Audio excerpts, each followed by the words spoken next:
Hi, today I wanted to talk a little bit about some thoughts I was having the other day on why it's so hard for so many of us to find out what we want to do with our lives and what we see as our purpose, if you want to call it that, or just what you love doing in life.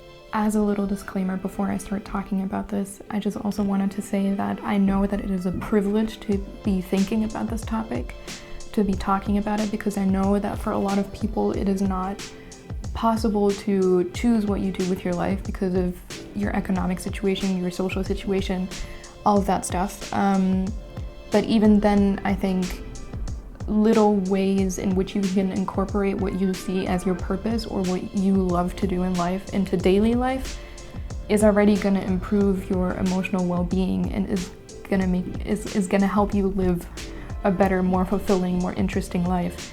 So what you love or what you see as your purpose doesn't need to be your career. It could also be something that can be done or lived out in different circumstances. So for me, for example, I see my purpose as creating true belonging and creating deep relationships, and I want to become a psychotherapist. So that's obviously inherent in my job, but it's also something I can do in my daily life. So it's not just something I can teach other people how to do, but it's also something that I am constantly teaching myself, something I can do also in other jobs. I could also have an office job and try to create more meaningful relationships and more connection as a way of how I do my job. Or if, for example, your purpose is more of something like being creative, that could mean that you start painting outside of your job, but also that you get creative in your problem solving at your job. And creative problem solving is something you can do in almost any job. So what you love to do might be something that is applicable in many different circumstances, and doing more of what you love every single day is going to be amazing for you, no matter if you make a career out of it and you have a specific job title that fits it or not, if that makes sense. If your thing is creativity, you could also be creative in how you design your house and how you design your workspace and how you do activities with your friends and what you do with your friends, all sorts of stuff like that. Maybe that's how you start, you know? Maybe you start with incorporating your purpose or what you love to do in very small ways, and eventually it's gonna make waves and you might be able to incorporate it as a job as well. The essence of what I'm trying to say here is I would wish for all of us to do more of what we love every single day, because I think everyone would be happier and we would fill our own cups and be able to serve other people better as well. The world would, in essence, become a little bit of a better place. Okay, but now let's get into what I was thinking about the other day, which is why it's so hard to kind of figure out what you want to do with your life. And I came up with a couple of reasons. I think the most obvious one is just option overwhelm, and I think a lot of people talk about that all the time. In the Western world especially, I think a lot of us are brought up with the idea that we are limitless in what we can do with our lives, and that we could reach anything, and the sky is definitely not the limit, and that is a great sentiment to grow up with. I owe a lot to that sentiment in my life. It's made me dream bigger, but I think as anything, it comes with somewhat of a negative side as well, which is just that we are fucking overwhelmed because the world is so large, there's so many options, and having that thought behind it that you could do anything just constantly confronts you with the thought that you do not know enough about the world to actually make a good decision.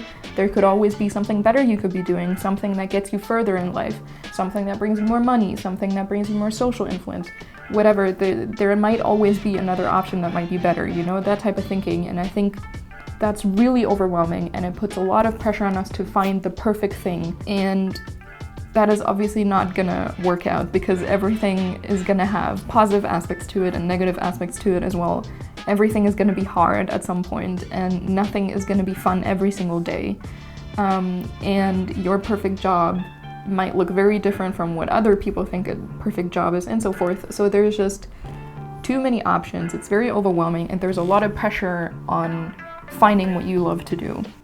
But what I think is really at the heart of the matter is that there's a certain self-trust issue that we are teaching ourselves, and a certain self-trust issue that is also implemented through the way that we are brought up in this society, at least in the society that I grew up in. I feel like a lot of us have kind of lost our ability to trust our intuition and to trust our own opinion, because sure, a lot of us could do anything in life, or at least a lot of things, but for every decision that we make, there's always 500 opinions coming at us about that decision. Was it a good decision? Was it the best decision? Mama wanted me to do something different though. Dad wanted something different too. My teacher said I'm not good enough for that, I should do something else. Like, for every opinion that we make, we get an opinion about that opinion, and we are taught from the beginning on that someone else might know it better than us, or that someone else for sure knows it better than us, especially if they have more life experience than we do. So we kind of start looking at things more so with what's our opinion, what's everyone else's opinion, and how can we rationally compare all of these to find the best option. Or we're taught to even just listen to someone else's opinion, and we kind of lose the trust in ourselves to know what we actually want to do, because someone else might know better. And over time, since we're constantly listening to other people and what they want to do and what their opinion on what we should be doing is, we kind of lose the ability to listen to ourselves, and we forget to listen to ourselves. And I think another reason why we don't listen to our intuition, which to me is the main way to figure out what you want to do with your life, because no amount of rationalizing is going to bring you the joy that you truly want. What I think brings you the joy is following your joy, essentially. As stupid and cliche as that sounds, but to follow your joy means to follow your emotional compass, which is your intuition. So to me, the most important thing to listen to is your intuition, but I think a lot of times we don't listen to our intuition because sometimes our intuition tells us to do things that might seem counterintuitive, or it tells us to go down a path that doesn't seem like it would lead to anything good, or that seems like it's going to be a very hard path. And that is counterintuitive to us, I think, because we have in a lot of ways been taught by outside influences, and we also taught ourselves that life should be a very straightforward thing where, like, you go to school, you maybe go to college, you find the perfect job, you build the house and have the 2.5 children and the golden retriever, and everything is very much set out in a very straight path for every one of us. But life tends to not go that way, and our intuition especially doesn't go that way. Oftentimes our intuition might lead us down a path that is very much a spiral or a circle or a triangle or whatever. It is definitely not a straight path. And since we don't always have the super big picture perspective of our lives, it might seem even more confusing what our intuition is trying to tell us. But our intuition is usually the one that leads us to our joy and our ultimate fulfillment in the shortest way. And the shortcut might mean that you have to go through some shit, or the shortcut might mean that you first have to do something that is super counterintuitive and doesn't necessarily fit what you thought you wanted to do, but it gets you to where you wanted to go in the end anyways. So sometimes our intuition tells us to do things that don't seem like they are the best or the most straightforward path to get somewhere, but that's because we deep down know better than the straightforward path and the path that everyone tells us to take. And I think the second point of why it's kind of hard to listen to our intuition oftentimes is because our opinions and our intuitions change, our emotions change, and they change all the time. And we are also kind of brought up in this environment where if things change or if things end, that is seen as a failure, instead of kind of seeing life as this thing that is constantly evolving, because you are constantly evolving. So your intuition changing isn't a failure. Like, you changing your mind about what you want to do every 2 years, every 5 years, every 10 years, heck, every 6 months, that's not a bad thing. It's not you failing. Just because something didn't last all your life, like a relationship or the job that you wanted or what you're studying, doesn't mean that that was a failure. It was a necessary experience, and at that time it was the best thing for you. It's just that the best thing for you and what brings you the most joy and even your purpose can change, and it can change a lot of times. But that is a good thing. It is you growing and evolving and living a fulfilling life. And following those changes will always bring you the most joy, instead of trying to stick to something just because you started it. That type of thinking. And to me, your commitment to yourself and how you change and how you feel should always be greater than your commitment to literally anything else. Because how you feel dictates how you see your life. If you're not happy with something, you're not happy, and that is literally the worst feeling on earth. because you still have to do it every single day. So like your commitment to yourself should be bigger than the commitment to what you thought you wanted, to what other people told you that you wanted. Your commitment to yourself should be bigger than all of those things. I think another thing that also really plays into this is that a lot of times when we like go to school or even in kindergarten already, we are constantly told to fix the things we're not good at instead of focusing on the things that we are good at and becoming excellent at those things. What I mean by that is if I'm already good at, like for example, English, in English class, then I don't really get any attention for that, and I'm not told to spend more of my time on English because I'm already good at that and to try to become a master at it. What I'm told to do is to say, hey, you're already good at this, so let's focus all your resources on what you're not good at and perfect that. So for example, maths. And there is value in learning things you're not good at and improving your skills in a lot of different fields. But I think what that does is that you're constantly focused on your failures. And you're taught to train yourself to look for what you're not good at and to look for what you need to improve the entire time. And you're also taught to constantly work hard on things that you're not good at. Improving yourself at something that you're not good at and that doesn't bring you joy is literally the thing that brings you the most resistance in life, I think. It literally hurts to do these things. Like for me, math was always a fucking pain. But that means that we value this kind of working on yourself the entire time to improve what you're not good at, and we don't value doing things you're already good at because they're easy already and you can already do them. And like I said, that type of view does have some benefits to it. It's a good value to have, but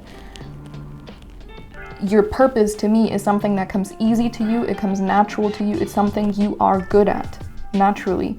And if we're constantly taught to look for what we're not good at, we're kind of not putting any attention on what we are good at. So most of us don't even know that, for example, we're really good at listening to people and we could make a career out of that, or that we're really good at creating vibes and we could become an event manager or an interior designer, or we could do workshops and talk to people about how to improve their relationships. And with that also kind of comes the saying of everything good is hard earned, that I think is very much trained into a lot of us, which I don't agree with like at all, because of course sometimes good things need hard work. Like I'm not saying that good things are easy to come by, but what I am saying is that what you are naturally good at can be a great gift and it can be easy. Like what comes easily to you might be a great gift because what comes easily to you might be super difficult for other people and might be exactly what they need.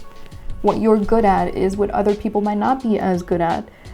But if you don't even know what that is, then you don't see it as valuable. And it's also an exercise in opening your mind to the possibility that the thing that serves others, that brings you money, and that brings you joy could be the thing that you're already good at, could be the thing that you naturally excel in and that comes easy to you.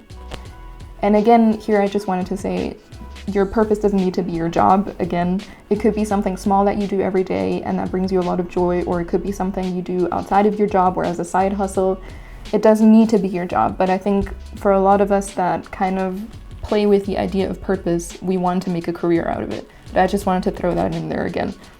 So what I wanted to say with that is that we haven't spent time yet seeing how very small things that we are good at can be a big deal.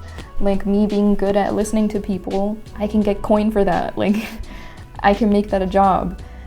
Like I said earlier, being creative in being able to make up a vibe can be a job. You could be a music producer, you can get into photography, you could get into directing movies or plays. Like we haven't paid attention to yet how our purpose or what we're good at might not be a specific job title. It could be something like a skill or a very certain type of thinking, or something small, like I said, like being really good at listening to people and giving advice. Like those are all things that can be done in a lot of different ways. And that also fits with our intuition changing about what we should be doing, because what we should be doing might change.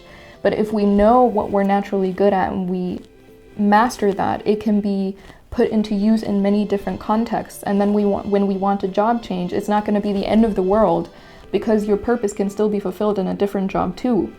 the thing that you're good at might be indirectly applicable in a lot of different ways and a lot of different situations. And you just gotta find what makes the world disappear for you, what gets you into a flow state. And those can be small things. So start paying attention to what you're naturally good at, start paying attention to what you get compliments for, start paying attention to what brings you joy, even if it's just small things. So like, to draw a little line here, we have to kind of find creative ways to create experiences where what we are naturally good at is needed and is welcomed. And we also have to build self-trust. And building self-trust and finding out what you want to do can start very, very small.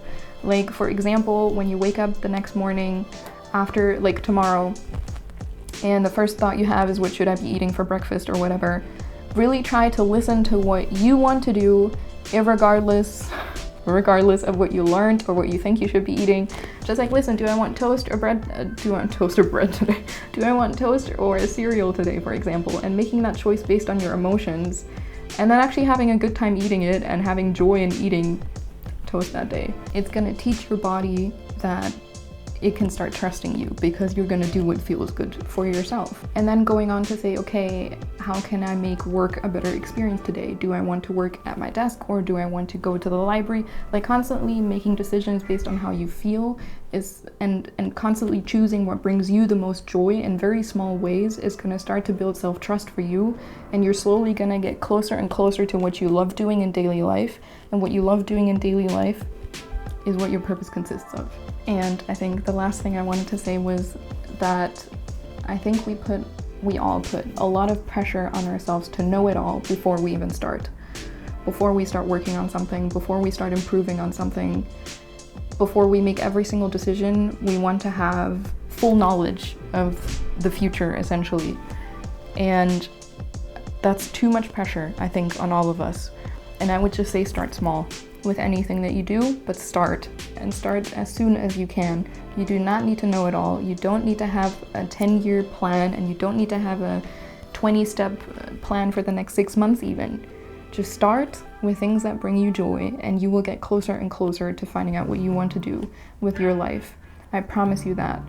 And I'm not saying be irresponsible and never think about the future when you're making choices, like, for example, what you want to study, but don't put too much pressure on yourself to know exactly what you want to do and to have the entire knowledge of what's going to happen when you make this choice down the road. And the reason I'm saying that is because I think your commitment to yourself should be bigger than your commitment to a future where you don't even know yourself.